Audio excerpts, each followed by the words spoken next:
E aí, pessoal da primeira série do Colégio Marista de Londrina, beleza? Professor Sérgio Cavalheiro com a última aula do capítulo 2, Assim Nasceu a Humanidade.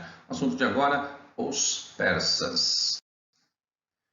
Para variar, vamos começar pelos aspectos geográficos. Região do Oriente Médio, uma área desértica da Ásia, fertilidade bastante limitada, ali entre a Mesopotâmia, a Índia, aquilo que hoje é o Irã, o Planalto do Irã, terras em relação ao nível do mar bastante elevadas, né? Lá por volta de 6.000 a.C., povos de origem indo-europeia, os arianos, né, vindos aí da Ásia Central, começaram a povoar a região.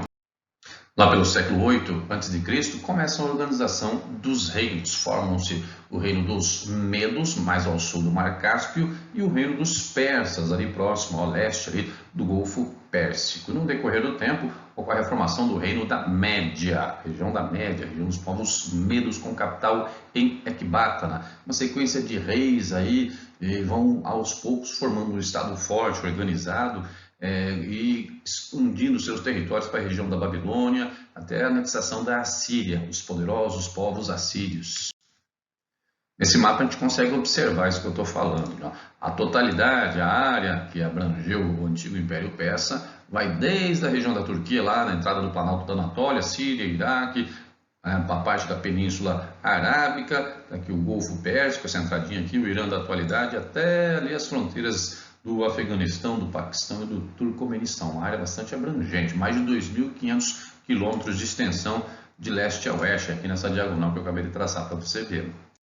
Vou destacar aqui algumas figuras importantes na história política dos persas. É o caso do Ciro I, né, que era rei da Pérsia, faz a anexação do reino da Média e, resultado, forma assim o reino persa, também conhecido como Império Aquemênida, em função das conquistas, né? Região da Lídia, Babilônia, Fenícia, Palestina, Síria, é a grande expansão.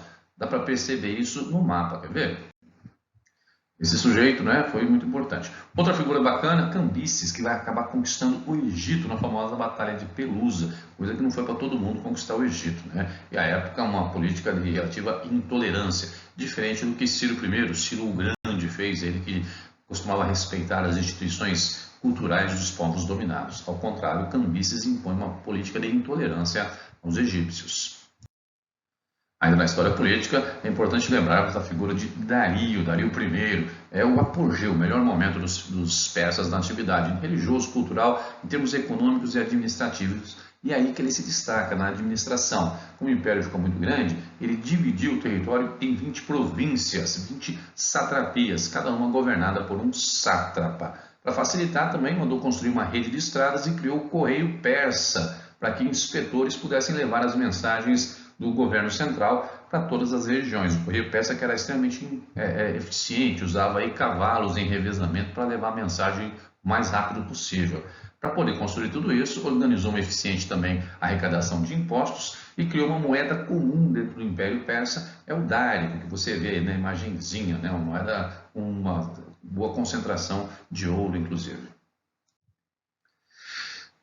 Os persas em expansão vão em direção à Europa e encontram um outro povo também em franca expansão, só que vindos da Europa em direção à Ásia. Estou falando dos gregos. E do encontro entre gregos e persas surge aquilo que chamamos de um dos maiores conflitos da antiguidade, as guerras médicas. Mas por que guerras médicas? Os medo-persas, daí o nome médicas, guerras dos gregos contra os medo-persas. Por isso, guerras médicas. Os dois mundos em expansão, quando se encontram no caminho, estoura essa guerra incrível aí. É um dos maiores conflitos da antiguidade e contado aí no cinema e na literatura de forma bastante conhecida.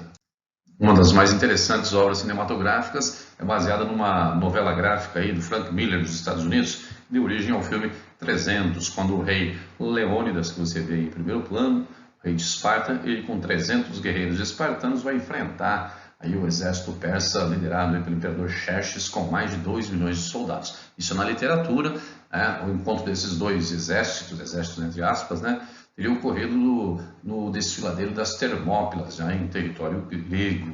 A ideia romântica aí de que dos 300 espartanos poderiam vencer o exército persa fica só na literatura mesmo. Na história isso não aconteceu de fato. Os persas vencem as batalhas e, porém, perdem a guerra por ação do exército ateniense. Mas isso é um assunto que a gente tratar lá quando estivermos conversando sobre a Grécia. Ao final das guerras médicas, a vitória grega proporcionou a decadência, a fragmentação do Império Persa. Os sucessores de Dario I não conseguiram manter a unidade e, posteriormente, a expansão macedônica no século IV, com Alexandre o Grande, põe fim ao Império Aquemênida. Depois, a dinastia Aquemênida, mas o Império Persa continua existindo e vai durar até 1979, quando a Revolução Islâmica depõe o último imperador persa. A sociedade persa é bem comum aos povos do Oriente Antigo, do Oriente Médio Antigo ali.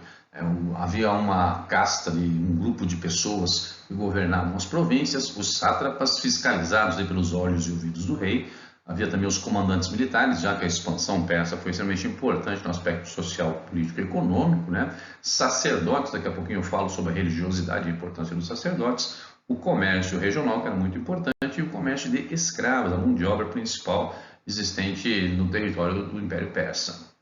Em termos culturais, os persas deixaram uma arte muito interessante, com relevos muito bem montados, com forte influência dos estados vizinhos, assim como também acontece na escrita, uma vez que eles utilizavam a escrita mesopotâmica, a escrita cuneiforme.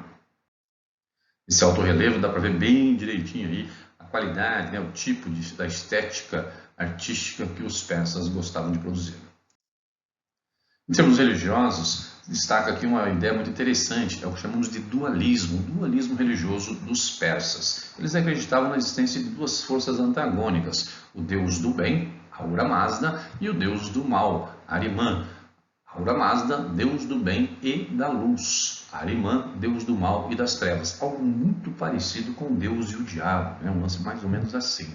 É legal que os fundamentos dessa religião foram escritos por Zaratustra ou Zoroastro, no livro Zen Avesta, é o que chamamos de zoroastrismo. Em função de Ahura Mazda, também chamamos essa religião de mazdeísmo. Esse lance de bem e mal, luz e trevas, influencia de forma muito significativa outras religiões monoteístas, como é o caso do judaísmo e do cristianismo, inclusive.